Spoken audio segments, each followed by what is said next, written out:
Quickly shifting focus to the Afghan crisis, and it's a CNN News 18 exclusive information accessed by Manoj Gupta, our security editor. Mulla Yakoob has said that Pakistan will pay the price for this man-made crisis that's brewing in Pakistan because of this Afghan exodus that's been triggered. Listen in to what he had to say. This is his statement in Pashto. رژیم باندې راخ کوو چې هغوی باید د افغانانو سره ظلم او زیاتی ونه کړي، د هغوی شخصي مالونه ورڅخه وانخلي، د هغوی ملکیتونه ضبط نه کړي، چې دا په هیڅ قانون کې په هیڅ اصولو کې دوی نشي کولای، او د دې به پوښتنه کیږي او د دې به موږ په ټول توان سره کوشش کوو مخه به نیسو، او په هیڅ صورت به انشاءالله اجازه نه ورکوو چې څوک زموږ د افغان ورونو شخصي ملکیتونه ضبط کړي، ورڅخه وګرځوي، ورڅخه غلا یې کړي. د دې سره سره په نورو برخو کې په لارو کې او د راتګ په وخت کې پر دروازو باندې. Joining us now are Mr. Qamar, Cheema, Dr. Amjad, Ayoub, Mirza, and Sushant Sarinji joining us. Namaste. Thank you very, very much, gentlemen. Thank you for joining us on this very special broadcast. And one of the first aspects, Dr. Amjad, Ayoub, Mirza, is that the Taliban have told Pakistan, amidst this entire refugee crisis, that their actions are against this entire spirit of Muslim brotherhood. Well, Pakistan has never complied to any norms that are common among brotherhood of any kind. Now, there are 3 points I would like to make regarding this. Number one is that there are two types of Afghans living in Pakistan. One are economic migrants who have been coming over into Pakistan over decades. They have invested a lot of money. They are running big businesses. They are providing employment to local people. Then there is a second category who are war refugees. Again, these war refugees have been coming into Pakistan since 1978, and they are in millions. So Pakistan has earned a lot of money in the name of looking after these war refugees from the United Nations. Now, the Taliban, we must realize, is an orthodox Wahhabi Muslim regime that claim to run the affairs of the society according to the tenets of Quran and Hadith and Sharia, which means there is no girls' education. Women rights in Afghanistan are the lowest in the world. So to send these refugees, which so far 165,000 Afghans have crossed the border into Afghanistan, that amounts to a humanitarian crisis where what are the girls going to do? They were studying in schools in Pakistan. Now they are being forced to go into Afghanistan where there are no schools, women have no rights. And to use Afghans living in Pakistan as a scapegoat for security failure and economic crisis, tantamount to fascism in any given country. Like in the Second World War, the Jews were targeted by Hitler for the economic failures of German economy. Similar thing is happening in Pakistan. No, not just that. There's this the entire solidarity with the Palestinians. It goes kaput when it comes to the Afghans and the Baloch. Qamar, Cheema? Well, I think the fundamental question is that Pakistan has been hosting the Afghans for about 4 decades now. And I think this is the right time to go back. No country has ever hosted, and the world has recognized and appreciated Pakistan's efforts for hosting millions of Afghan refugees at this scale. And we don't need certificate from any country. The world, the United Nations, UNHCR, and many global bodies have been recognizing that. The second most important thing is that I think after 15th August 2021, there needs to be renegotiation between Pakistan and Afghanistan, looking how Afghanistan has been hosting the non-state actors which are anti-Pakistan. For example, TTP, which is hosting in Afghanistan, they're targeting Pakistan, but at the same time, the Afghan Taliban are not listening to that. Thirdly, the most important thing is that some of the attacks which have recently happened in Pakistan, particularly the suicide attacks, they were the Afghan nationals, and the DNA have proved that. So at the point where Afghan government is not cooperating with Pakistan, on the other hand, we are hosting millions of Afghan refugees because they are brothers, and for that matter, the world recognizes that.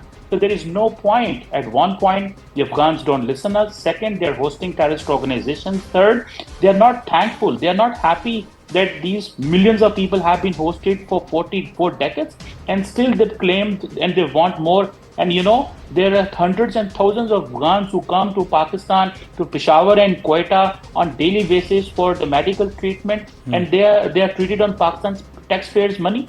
So I think this is the right time. This is new Afghanistan. But a lot of these people who are being pushed back, they are all people who have contributed quite actively to the Pakistan economy, and they're not even being allowed to reap the benefits of that, Qamar Cheema. That's one allegation. The other is the security aspect, and that this is a dangerous game. They don't listen to us. Sushant Sarin, you heard what Qamar Cheema said. This entire aspect seems to be that they want the Taliban to agree on the Durand line, and also to park their jihadi terrorist camps in Nangarhar or on the other side of the Durand line, while then the Pakistani establishment can then focus eastward towards the LOC. This is the other dynamic, and that's why it impacts us. Sushant Sarin. Yeah, look, the problem is that the Pakistanis are saying that, very clearly the Pakistanis are doing this as a punitive action. It's happened virtually overnight. They've decided that within a month, people who have been living in Pakistan for 3-4 decades are being expelled virtually overnight. Their property is being impounded. Their money is being stolen by Pakistani security forces. They are being looted. Even people with bona fide documents are being harassed. Their documents are being torn up, the Pakistani security forces, police, as well as rangers and others are torturing these people. That is one. Secondly, I think Mr. Cheema makes a very, very disingenuous argument. These people became refugees. Why? Because Pakistan imposed war on them. Pakistan was very, very comfortably sponsoring jihad and profiting from it, with the Americans funding it and the Pakistani generals and others making tons of money in the 80s. And then later, when the war on terror started in 2001, Pakistan again raked in the money. At that point of time, they had no problem keeping these people. Mr. Cheema says that, look, the Taliban are not expelling some of the people the Pakistanis accuse of terrorism. The Taliban say that none of the terrorism is happening from their soil, it is happening from inside Pakistan. Now, here is the problem. The Pakistanis had no problem in giving refuge to Taliban, who were actually sponsoring a major insurgency or participating in a major insurgency in Afghanistan. And every time the Afghans asked the Pakistani to expel the Taliban, the Pakistanis said, but we don't know where they are. Everybody knew where they were. The Pakistanis never said anything. They continued to protect them. Suddenly today they say that, okay, fine, we protected you then why aren't you doing what we say? Forgetting that old lesson of history, Anand, that you can rent an Afghan, you can't buy out an Afghan. These Punjabis think that they've bought out the Afghans. And clearly the backlash is going to come. Right now, these guys are flying high because they think that, we have this great Marde-Mujahid army chief who's also a Hafiz-e-Quran, and he's a cleric come a soldier, and we will do everything possible against these fellows and we will teach them a lesson. You wait and see how the blowback comes to these guys. But look, it's also very important to understand that many of these Afghans, purely from an international and Pakistani law perspective, many of these Afghans have been born in Pakistan. And Pakistan says anybody born in Pakistan is a citizen of Pakistan. And yet, these people have not been given citizenship documents, and now they are being expelled virtually overnight.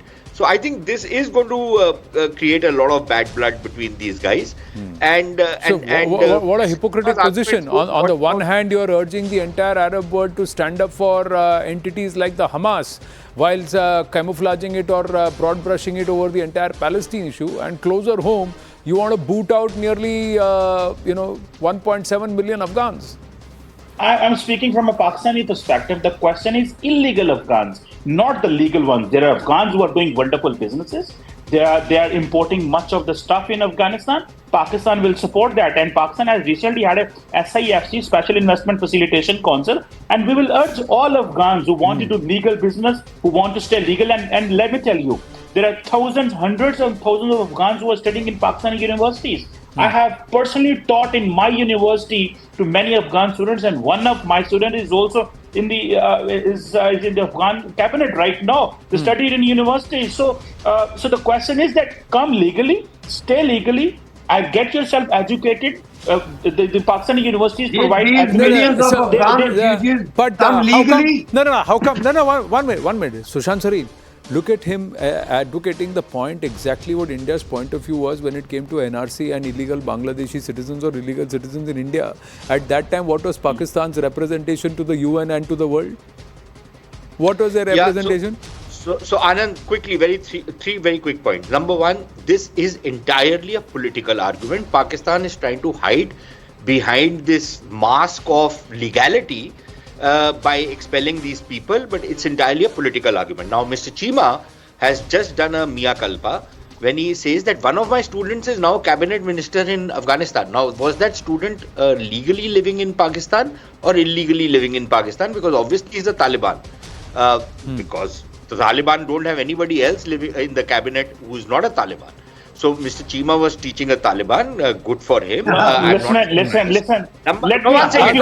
didn't interrupt you. He didn't interrupt you, Qamar Cheema. Let him complete. Yeah. Anand, I'm not going to yield.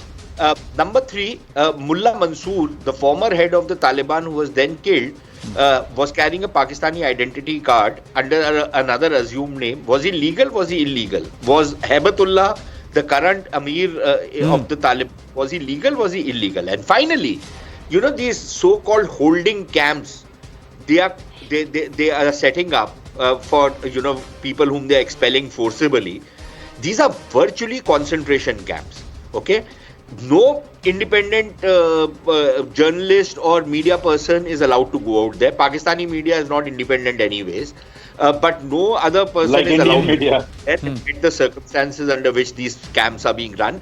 And when India was talking about having detention camps in which people who were identified as illegals, the Pakistanis went to town. Oh, India is a fascist country, etc., etc. The same Pakistanis, the same wretched Pakistanis, when India brought in the CAA and other things, they said India is nobody has been forcibly expelled from India. And the Pakistanis say there's a genocide of Muslims happening in India.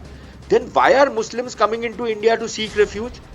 None of those questions they've ever answered. But when it comes on them, these same Pakistanis, Afghan brethren, joined at the hip, all of that nonsense which they keep feeding the world. And they have profited from these guys. They have taken millions and tens of millions, hundreds of millions of dollars from the international community in the name of these refugees. Yeah. And they're expelling them. But it's remarkable the kind of chutzpah these guys show. I know they'll be offended with the Jewish word chutzpah, but that's the only word which explains the kind of brazenness with which the Pakistanis do these things. When it suits them, nothing is abrasive. When it doesn't suit them, even what it should suit them, it becomes abrasive. That's how it is. But Dr. Amjad Ayoub Mirza before Qamar Cheema. Yes, Dr. Amjad Ayoub Mirza. Well, talking about legality and legal status of people living in Pakistan, let me remind this Mr. Cheema that Pakistan has illegally occupied Balochistan since 28th of March 1948, and its presence is unwelcomed in Balochistan. Similarly, on the 22nd of October 1947, Pakistani army and the tribals did not get a visa. They did not apply for a visa. They did not seek the permission of our Maharaja, and they invaded our country. And finally, let me remind you that the Durand Line Agreement was signed between Durand and the King of Afghanistan in 1893 for 100 years. It lapsed in 1993.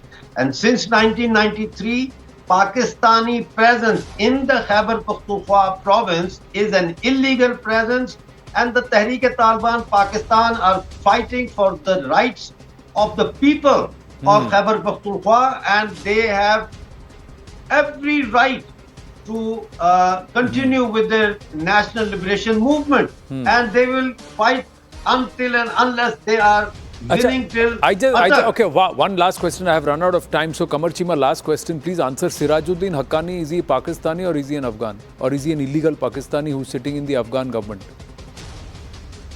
Well, and was he your student?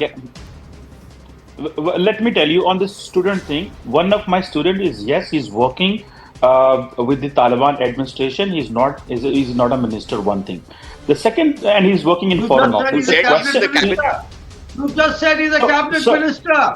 You are a liar. That would have been a slip of that would have a slip of tongue. I did show he on the कोशिश ना करो doctor साहब जी. तुसी मेनू पता ਤੁਹਾਡਾ ਕੀ ਮਸਲਾ ਹੈ. Don't try to be overconfident. Okay. मेरे सवाल का जवाब आप क्यों नहीं देते? नहीं कमर चीमा, मैं आपसे पूछ रहा हूँ, सिराजुद्दीन हक्कानी पाकिस्तानी है, इलीगल पाकिस्तानी है या अफगानिस्तानी, illegal अफगानिस्तानी? Sirajuddin Haqqani is in Afghanistan, so he's an Afghani. So he's not Pakistani. He's born in Pakistan. He was hailed as a Pakistani. So he's not Pakistani. So the Haqqanis are not Pakistani. I understand your problem. No, I'm asking you. Your problem. I'm asking you, is Haqqani Pakistani or not? Mr. Qamar Cheema tonight on the show has not been able to answer, is Sirajuddin Haqqani a Pakistani or an illegal who was in Pakistan? The Haqqanis, are they Pakistani or are they illegals who are in Pakistan? भाई आप illegal Afghan refugees को India ले जाओ. Why are you waiting for?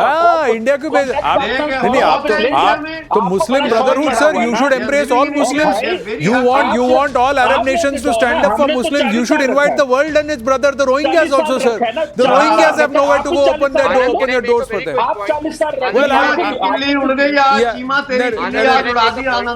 Thank you very much, gentlemen. Thank you for joining us.